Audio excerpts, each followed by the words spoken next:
Hello and welcome back to Kim's Kozy Corner. I'm Kim and today we are going to talk about planting the very last type of vegetable into my garden. And today we are talking about sweet potatoes.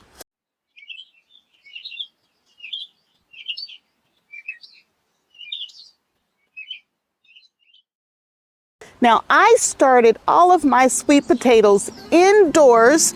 I took a sweet potato from last year, placed it in dirt, and let them root. I had a second method where I took sweet potatoes from last year, put them in water, and again, let them root. And so I have already started the process of moving these outside. Now, before I've been moving them outside, I've put them in a windowsill facing west so they can get that warm evening sun to help with this transplant shock that I'm expecting it to take. Now, I have already placed in here 5 sweet potato plants and I didn't record it. And I'm like, what was I thinking? I know you want to see this information too. So I stopped what I was doing. I waited for the next batch and I wanted to make sure I share that with you. So after the sweet potatoes grew these vines, I took them off of the sweet potato and I placed them in this cup of water and I kept changing the water out.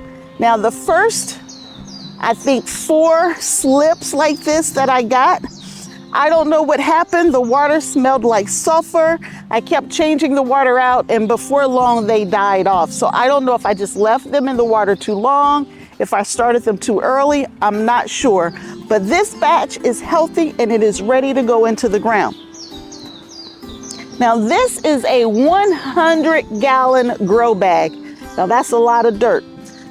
So what I did in the bottom, I put twigs, I put firewood, I put all kinds of logs in the bottom.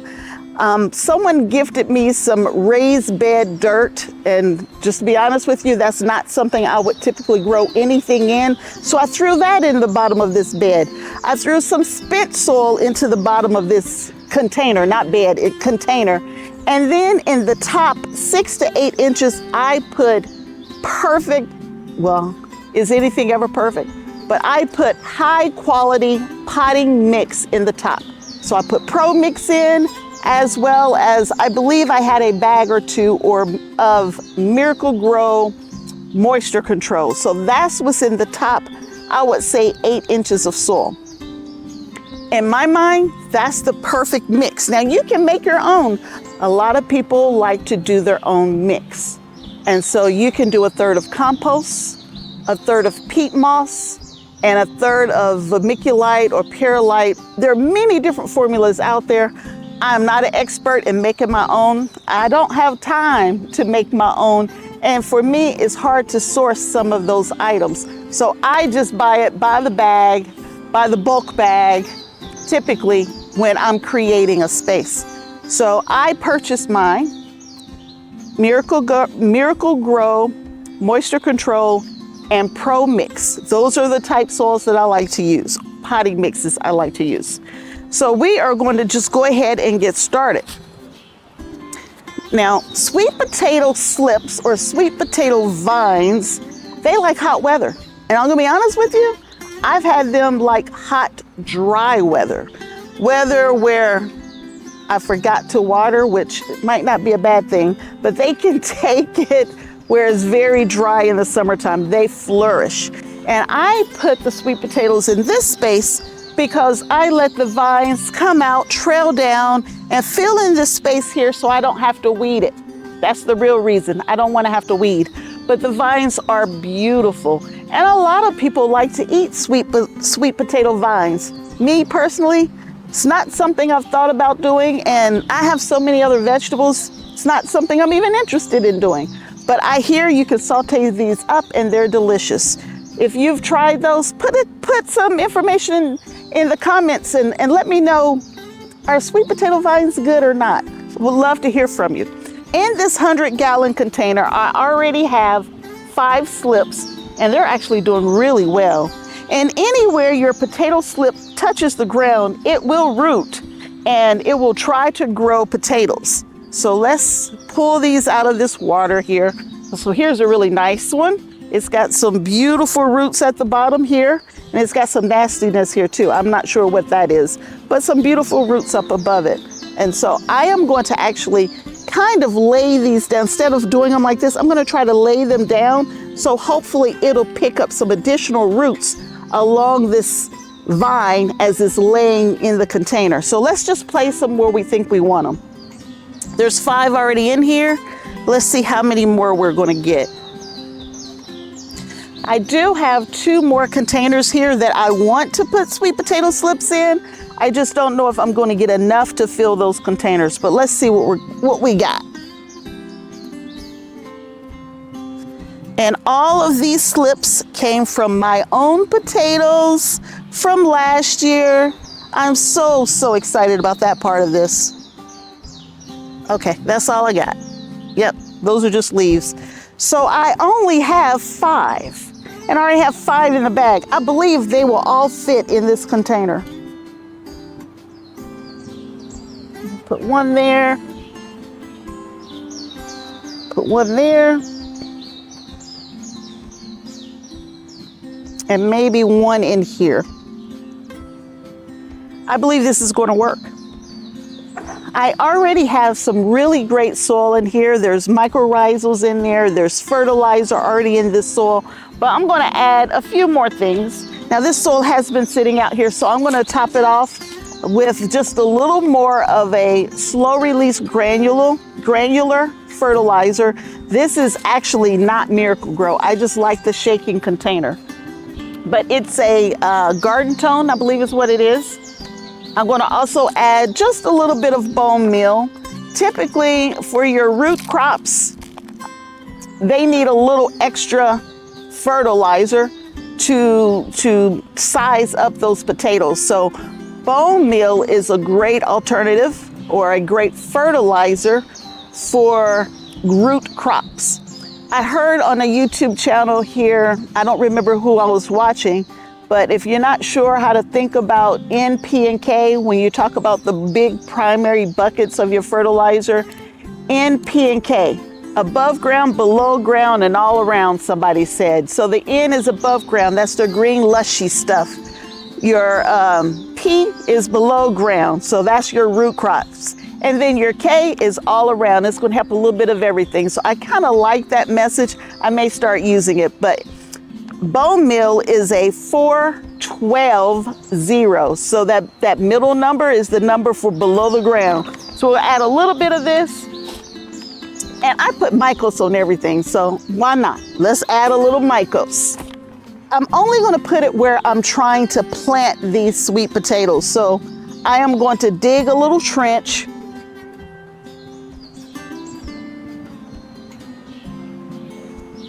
And I am going to this trench that I just dug here, go just a little deeper. Oops, I have to go that way. I just hit another vine.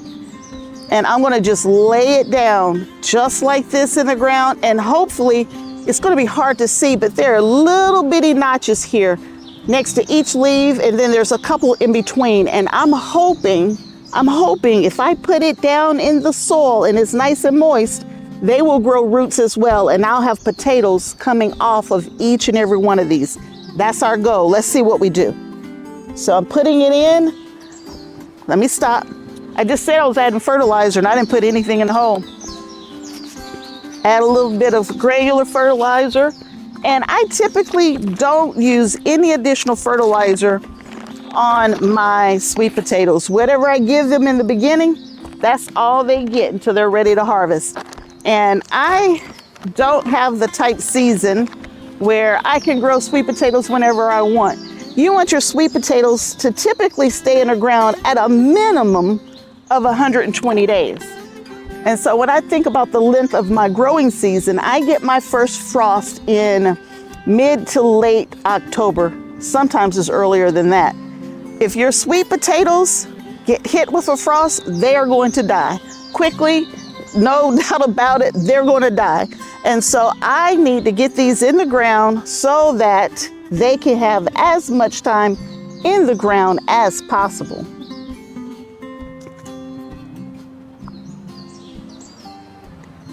Now these sweet potatoes are Covington and Beauregard.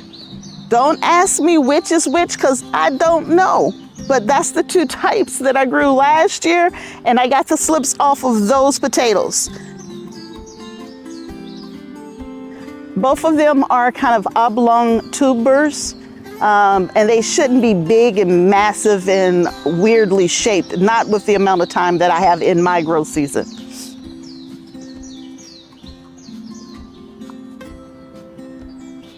And me personally, I'm not going to pull my potatoes up until I know a frost is coming. So if I can get 120 days, great. If I can get more than that, even better.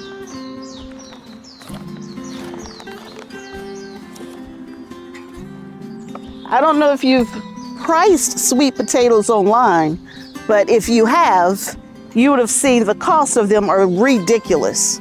I purchased sweet potatoes last year online, and I think I paid $25 for 10 slips. For 10.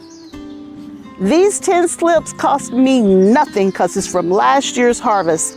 And I actually still have a few sweet potatoes left downstairs from last year's harvest. So I'm really excited about that.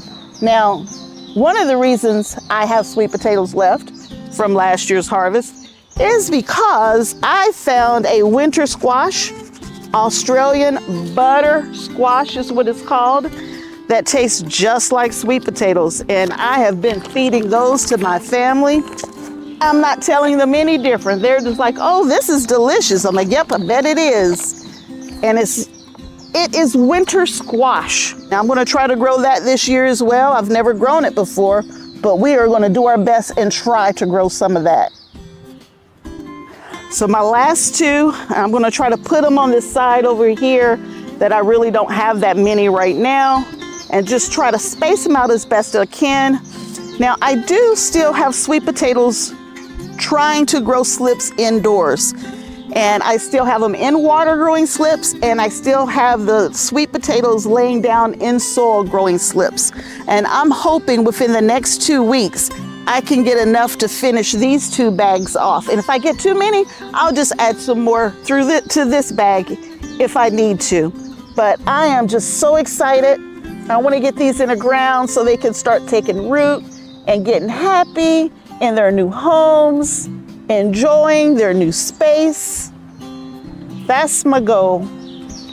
What kind of sweet potatoes are you growing? If you're growing sweet potatoes. And put that in the comments, because I've heard of several other varieties. I just don't like the big clunky sweet potatoes. They get so massive and so weirdly shaped. I mean, like one sweet potato will feed a family for a year. I'm not looking for that. I'm looking for good quality tasting, a good quality texture, and I want it to have good germination and growth habits. So I can't always get that, and that's what I'm looking for. See, I'm talking so much, I don't know what I've done, but let me add a little more of this mycos. Like, I was interested in growing, I don't forgot the exact name, but it was like a Puerto Rico type sweet potato, and everybody I watched had horrible results from that. So I don't want to waste space if I'm not gonna get good results. And those were people growing it down south, and I'm a little farther north. I'm in zone 6A, which is Southwest Ohio. When you're growing your vegetables and all of your plants, you need to think about your own personal grow zone. And I'm a little farther north, so I have to think about what's gonna be best based on where I'm growing. Now, your grow zone basically just tells you when your first and your last frost day may be and what your average temperatures are. That doesn't mean you're not gonna have a 105-degree day, and it doesn't mean that you're not gonna get down to -10. It's just about the averages, the law of averages. So it's not perfect, it's just giving you a rough estimate. And that's why you need to be prepared with frost covers and things of that nature. And just expect to know that it's not gonna be perfect. Just watch the weather, have fun, pay attention to your plants to see how they're doing, and you will get a bountiful harvest. Any way you look at it, it's more food than you had if you had done nothing. So I have all 10 plants in here, and it looks like there's nothing in the middle, but the middle will fill itself in because I have roots coming all through the middle here. So I have 10 plants in. Let me make sure they're really in though. I didn't uncover something. And we will watch these last 5 take root just like these first ones did. And I do have a water line in here for my sweet potatoes, but honestly, it's not connected to anything. I turned it on and I blew the gasket right off of it. Water was going everywhere. I took a bath and I wasn't trying to. So right now I just have it capped off. There's nothing coming to this bed, but I have the drip irrigation ready to go if I ever find time to hook it back up. So I just didn't want to lose the drip irrigation in this space.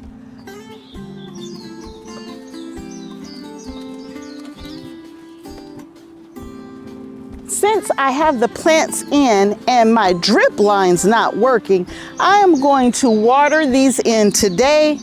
And I honestly shouldn't have to water them for probably about a week. Like I said, sweet potatoes really don't need a lot of water.